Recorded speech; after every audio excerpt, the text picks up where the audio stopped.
The wire with the ridges on it is positive, grounded underneath here to this bolt, and then power across up the side to the 60 amp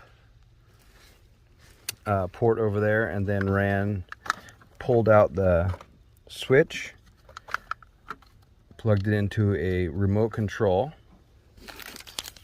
and I'll probably keep it in the bag for the sand. Okay. Looks like this inside. I'll post that in the description, but that should work fantastic. Store the hose under there along with some other things, but